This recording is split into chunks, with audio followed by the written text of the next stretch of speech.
Dharan उपमहानगरपालिकाका mayor अति श्रमी अति मिलनसार मेयर साहब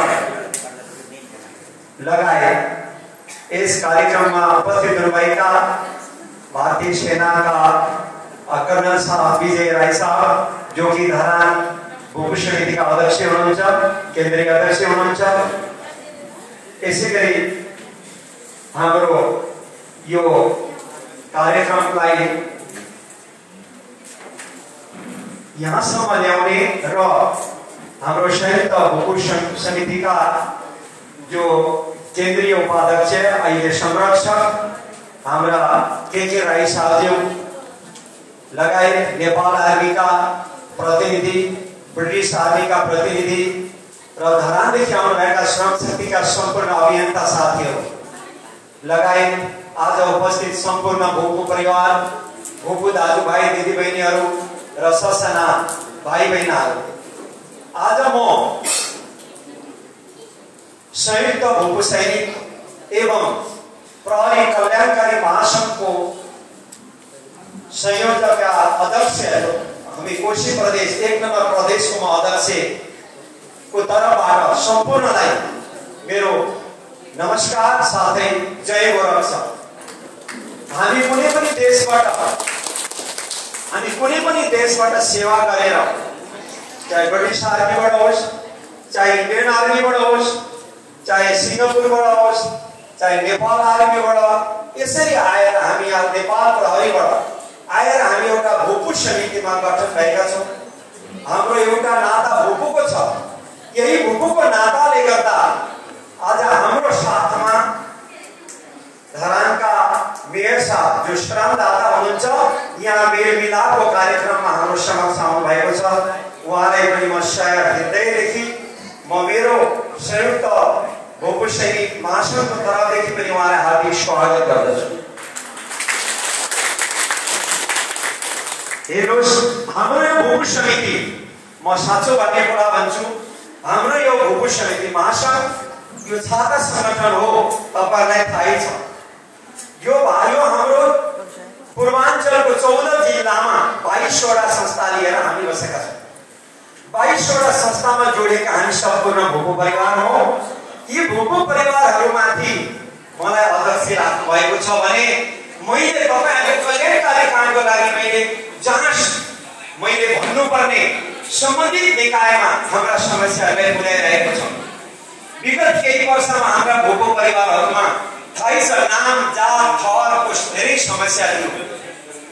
त्यो समस्याहरूलाई पनि हामीले सम्बन्धित निकायमा भारतको प्रधानमन्त्री भारतको सेनाध्यक्षसम्म पुर्याएर ती समस्याहरूलाई हामीले टारिसकेका छौँ।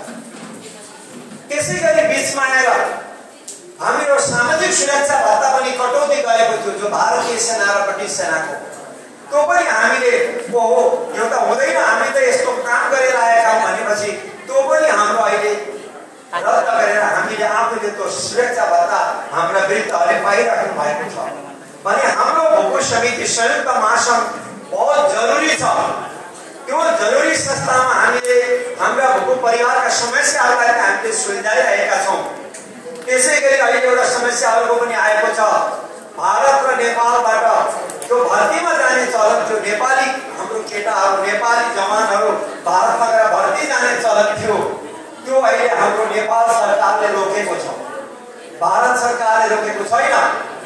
किन रोकेको छ यो पनि हामीले बुझेका छैनौँ। हामीले कहिलेपल्ट यो कुरा माथिसम्म पुर्याएका छौँ तर यसको अहिलेसम्म जवाब आएको छैन। यस्ता समस्याहरू लिएर हामीले भूपू समिति महासंघले कारबाही गरिरहेको छ। सम्पूर्ण भूपूहरूको सहयोगले गरिएको छ। आज हामीले 27 वर्षसम्म पेन्सन नपाउने आमा दिदीबहिनीहरूलाई पनि हामीले सही डकुमेन्टहरू खोजेर सम्बन्धित निकायमा पुर्याएर हामीले पेन्सन पनि दिलाइरहेको छ र खाइरहनु भएको छ। अहिले भनेपछि संयुक्त भूपू सैनिक महासंघ बहुत महत्त्वपूर्ण छ। यो यसको केन्द्रीय अध्यक्ष डीवी थापा मगर पश्चिममा हुनुहुन्छ, म पूर्वको भए त्यसैगरी 7 वटा प्रदेशमा मधेसले अध्यक्षहरू छन्, कार्यकारी समिति छ, तिनीहरूको बैठक पनि भइरहेकै छ।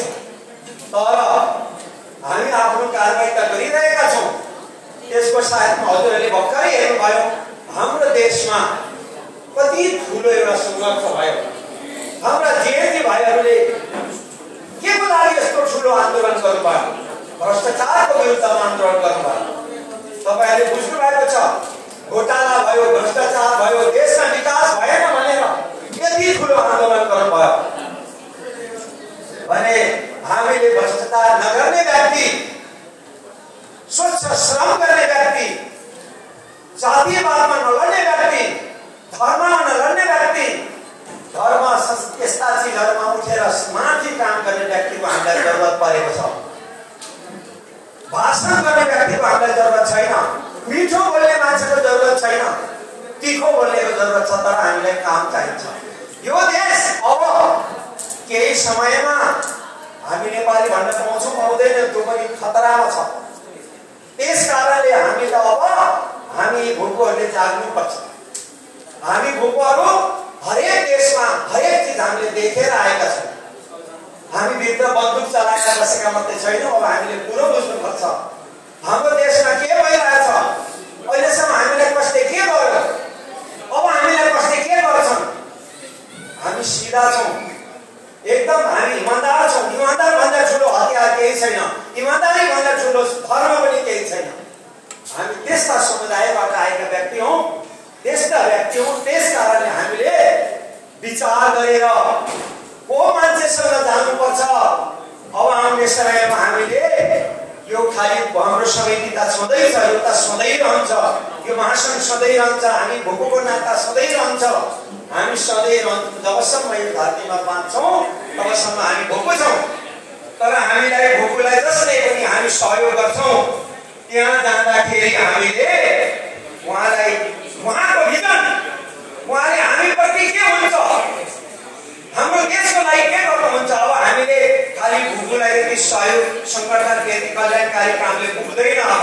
अब हामीले देशको लागि पनि केही गर्नुपर्छ, समाजको लागि पनि हामीले केही गर्नुपर्छ। त्यस कारणले त्यस्तो व्यक्तिको छनौट र जरुरत छ। हाम्रो महासङ्घको तर्फबाट यस्तो व्यक्तिले हाम्रो अहिले धरानको मेयर साहब यहाँ मेलमिलाप कार्यक्रममा आउनु भएको छ। उहाँले नगरको वडाको समिति गठन गर्छु भनिराख्नु भएको छ। यसमा कसैको समितिमा नाम पनि पर्न सक्छ, त त्यसमा सक्रिय भएर काम गर्नु पनि पर्नेछ। त हजुरहरूले विचार गरेर यी कामहरूमा आफ्नो दिमाग लगाएर गर्नु होला।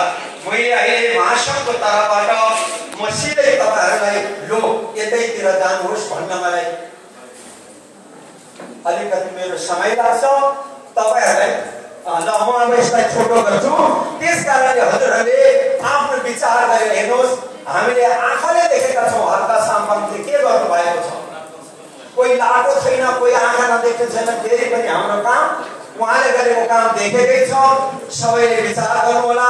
हामी भूको सैनिकहरूले विचार गरेर यो काम अगाडि बढ्नु होला। मलाई लाग्छ हल्का सामपन्थीका आश्रममा गरिएका कामहरू सराहनीय छन्। आँखाले बोल्छ, त्यहाँको ठाउँले बोलिरहेछ, तर धरानलाई मात्रै बोलेको छ। अहिले हाम्रो पछि गएर देशलाई बोल्छ। हाम्रो पुरा पश्चिमदेखि पूर्वसम्म, पूर्वदेखि पश्चिमसम्म बोल्छ भन्ने आशा राख्नेछु। हजुर सबैले विचार गरेर उहाँलाई सहयोग गर्नुपर्नेछ। सहयोग गर्ने म आशा राख्दै म मेरो छोटो वक्तव्य यही समाप्त गर्न चाहन्छु। जय हर्क सम्मान और जय गोरा, जय भूको। भूको परिवार हो होइन, पुरै पर्छ। धन्यवाद, धेरै धेरै धन्यवाद।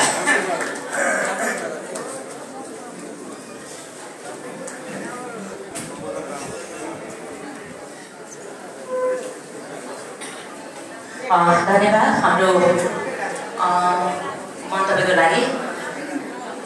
आजको हाम्रो कार्यक्रमको अभावले गर्दा हामीलाई प्रमुख अतिथिज्यूको वक्तालाई अगाडि सारिसकेका छौँ कार्यक्रमलाई। र हाम्रो धरानको मेयर तथा संस्कृति पार्टीका अध्यक्ष श्री हरराज साम्पाङ दाजुले आफ्नो सम्बोधनको लागि अग्रभागमा निम्ताउँछु र यहाँले तालले सम्मान गरिदिनमा हार्दिक अनुरोध गर्छु।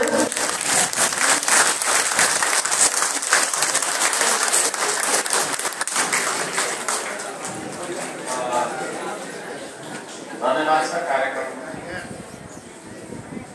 सञ्चालन गरिरहनु हुने हाम्रो चेलीलाई र यो हाम्रो चाहिँ श्रम संस्कृति पार्टीको